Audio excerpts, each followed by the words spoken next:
तुमच्या इन्फॉर्मेशनमध्ये काही आढळलेलं आहे का? अशी देखील माहिती आहे की तुझ्या मोबाईल्समध्ये काही ॲप होते ज्या पाकिस्तानी ॲप्स होते, असं काय होतं काय? बघा आपण मागे देखील याच्यावर एक ब्रीफ आपल्या सर्वांना दिली होती. त्याच्यामध्ये ते महिला आरोपी आपल्या ताब्यात आहे. 2 तारखेपर्यंत त्यांच्या पोलीस कस्टडी होती. त्याच्यानंतर आता सध्या ज्युडिशियल कस्टडीमध्ये आहेत.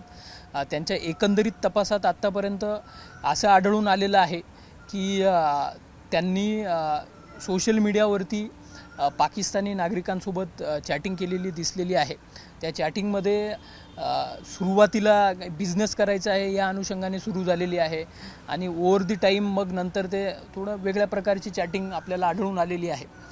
तो एक महत्त्वाचा प्रश्न होता की पाकिस्तानी नागरिकांसोबत काही संबंध होता का, तर त्या सोशल मीडिया चॅटिंगमधून दिसून येत आहे की त्यांची चॅटिंग झालेली आहे. दुसरा एक महत्त्वाचा प्रश्न त्यात होता की त्यांनी बॉर्डर कशी क्रॉस केली. त्यामध्ये एक महत्त्वाची अपडेट अशी आहे की जे कारगिल पोलीस आहेत, जिथे 14 मे रोजी LOC क्रॉस करण्यात आलेली होती प्राथमिक माहितीनुसार, तर कारगिल पोलिसांनी देखील त्याच्यामध्ये गुन्हा दाखल केलेला आहे. त्यामध्ये त्यांचा जो स्थानिक स्पेशल ॲक्ट आहे की त्याच्यामध्ये नॅशनल सिक्युरिटी किंवा सॉव्हरेंटी याचा विषय आहे, त्यांचा स्पेशल ॲक्ट आहे, त्याचे देखील सेक्शन्स लावण्यात आलेले आहेत. तसेच पासपोर्ट ॲक्टचे सेक्शन देखील त्याच्यात अप्लाय करण्यात आलेले आहे. आणि कारगिल पोलिसांची टीम सध्या आपल्याकडे नागपूरमध्ये आहे. त्यांनी प्राथमिक चौकशी देखील केलेली आहे महिला आरोपीची, आणि त्यामध्ये आता त्यांनाही कस्टडी पाहिजे आहे त्याची, तर त्याच्यामध्ये जी लिगल प्रोसिजर आहे ती आपण करून घेत आहोत.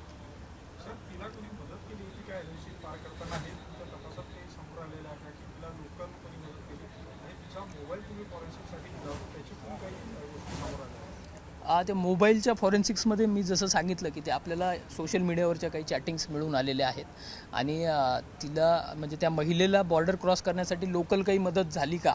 आता आपली टीम अजून आत्तापर्यंत कारगिलमध्ये गेलेली नाही आहे. आपण कारगिल पोलिसांच्या कंटिन्युअस टचमध्ये आहोत, त्यांच्याकडून अधिकची माहिती घेत आहोत. त्याच्यामध्ये आपल्याला बऱ्याच जागांची नावं क्लिअर झालेली आहेत आणि त्या महिलेने कुठून बॉर्डर क्रॉस केलेली होती हे देखील क्लिअर झालेलं आहे. परंतु आता कारगिल पोलीस त्यांना कस्टडीमध्ये घेणार आहेत, तर त्यानंतर या गोष्टी स्पष्ट होतील की तिथे लोकल त्यांना काही सपोर्ट मिळालेला आहे का. आपल्याला एक अशी त्यांच्या स्टेटमेंटमधून माहिती मिळाली होती की त्यांनी श्रीनगरपासून तर कारगिलपर्यंत पोहोचण्यासाठी काही लोकल लोकांची मदत घेतली होती, म्हणजे लिफ्ट मागून त्या तिथे पोहोचल्या होत्या. आणि आपण त्यांच्या मुलाला देखील त्याच्यामध्ये एक विचारपूस केलेली आहे. त्याने देखील ही जी माहिती आहे ही खरी आहे असं सांगितलेलं आहे आपल्याला की त्यांनी लिफ्ट घेतली होती. मग तो जो व्यक्ती होता तिथला, त्याचं नाव वगैरे आयडेंटिफाय झालेलं आहे. ते संबंधित पोलीस जे आहेत तिथे श्रीनगर पोलीस असतील त्यांना आपण ते कळवलेलं आहे. त्यांनी देखील त्याची विचारपूस करण्यासाठी त्याला ताब्यात घेणार आहेत. ते आत्तापर्यंत त्यांना ते मिळालेले नाही आहेत. त्याच्यानंतर त्या गोष्टी क्लिअर होतील की त्याचं बॅकग्राऊंड काय आहे त्या व्यक्तीचं. ख्रिश्चन धर्मगुरू जे फेरी पहिले आली होती त्याच्यात काय पुढं निघालं, ते खोटं होतं, बना होता की फेरी पण पुढे आली? नाही, त्या प्राथमिक आपल्या तपासात असं निष्पन्न झालेलं आहे की त्यांची तिथे चॅटिंग झालेली होती. पाकिस्तानातील काही व्यक्ती ज्या पास्टर म्हणून काम करतात आणि त्यांच्या चॅटिंगमध्ये प्रामुख्याने की पाकिस्तानात कसं जायचं अशा प्रकारची एक चॅटिंग झालेली होती. त्याच्या पलीकडे त्या चॅटिंगमधून दुसरं काही निष्पन्न झालेलं नाही आहे.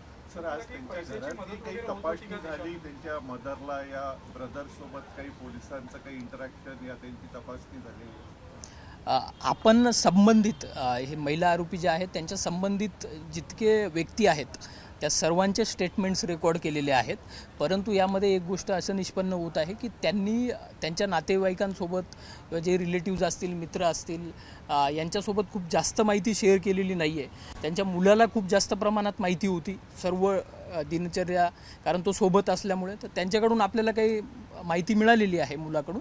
परंतु त्या महिलेने जे सांगितलं त्याच पद्धतीची ती माहिती आहे. यामध्ये आता कारगिल पोलिसांचा जो तपास आहे की तिथे स्थानिक काही मदत झालेली की त्याच्यातून काही गोष्टी नक्कीच क्लिअर होतील. सिल्वर स्टोन वगैरे अशा काही बिझनेसच्या काही चर्चा झाल्या होत्या का? ती देखील एक प्राथमिक माहिती आहे आपल्याकडे चॅटिंगमध्ये, की मी जसं सांगितलं की सुरुवातीला जी चॅटिंग झालेली आहे ती बिझनेस अनुषंगाने झालेली आहे. ते क्रिस्टल जेम स्टोन्स असतात तर त्या अनुषंगाने झालेली आहे. परंतु त्या चॅटिंगचा जर पूर्णपणे विचार केला तर त्यातनं असं निष्पन्न होत नाही की तो बिझनेस अनुषंगाने झालेली असेल. It was just to crack the discussion with the other person. त्याच्यामुळे त्यांनी ते बिझनेसचा एक विषय घेऊन ते चॅटिंग सुरू केली होती, परंतु त्यानंतर बिझनेसचं काही त्याच्यामध्ये नाही आहे. एलओसी क्रॉस करून ती बरेच दिवस पाकिस्तानमध्ये पण होती. त्याच्यात तिचे जे संयंत्र होते म्हणजे मोबाईल असो किंवा इतर काही गोष्टी असो ते सुद्धा तिथेही कोणी काही हाताळलेले राहू शकतात, काही मालवेअर्स टाकलेले राहू शकतात. नेमकं काय तपासात आढळून आलं आणि काय काळजी पोलीस विभागाकडून आतापर्यंत त्या मोबाईल इन्स्ट्रुमेंटमध्ये वापरण्यात आणि इतर गोष्टी? अगदी बरोबर आहे, कारण ज्यावेळेस ही घटना घडलेली आहे त्यावेळेस इंडिया आणि पाकिस्तान, भारत पाकिस्तान यांच्यामध्ये अत्यंत तणावाचं वातावरण होतं आणि त्या काळात म्हणजे जवळपास 9 दिवस ही महिला जी आहे ती पाकिस्तानी एजन्सीच्या ताब्यात होती. त्यामुळे आपल्याला आधीपासूनच एक संशय होता की मोबाईल त्यांनी जो परत केलेला आहे त्यामध्ये काही स्पायवेअर किंवा मालवेअर असं काही इन्स्टॉल केलेलं असू शकतं का. त्यामुळे आपण सायबर एक्सपर्ट्सच्या मदतीनेच मोबाईलची सर्व ॲनालिसिस केलेली आहे. त्यामध्ये काही सस्पिशियस ॲप्स आहेत, परंतु त्यांची ओरिजिन काय आहे, whether it was installed by Pakistani agencies or not, हे आत्तापर्यंत क्लिअर झालेलं नाही आहे. कारण बऱ्याचदा आजकाल आपण गेम्स इन्स्टॉल करतो, बरेच ॲप्स इन्स्टॉल करतो, तर ते अजून आपलं ते फॉरेन्सिक्स ॲनालिसिसमध्ये ते क्लिअर होईल की ते ॲप सस्पेशियस हे जे ॲप्स आहे किती नंबर्समध्ये आहे, कोणत्या प्रकारचे आहे, कशाकरता वापर होत असावा, कोणत्या फाईल्स आहे? नाही, ते अगदी ड्युबियस नावाने ते ॲप आहेत. त्याच्यामुळे ते नक्की कुठल्या प्रकारासाठी ते वापरले जाऊ शकतात हे सांगणं आत्ता क्लिअर होणार नाही. ते आपल्या फॉरेन्सिक्सच्या ॲनालिसिसमध्येच क्लिअर होईल. नंबर ऑफ ॲप्स 2 ॲप असे. सविस्तर माहिती त्यांनी दिली का संपूर्ण या संपर्कात ज्या 2 व्यक्तींची संपर्कात ती होती ते भारताबद्दल आपल्या राज्य महाराष्ट्र राज्याबद्दल असेल किंवा नागपूरबद्दल असेल की इतर राज्याबद्दल ती चॅटिंगमध्ये संदेशी माहिती दिली जाते? नाही, त्यांनी आपल्याला जी माहिती दिलेली आहे त्या महिला आरोपीचे आपण स्टेटमेंट्स रेकॉर्ड केले.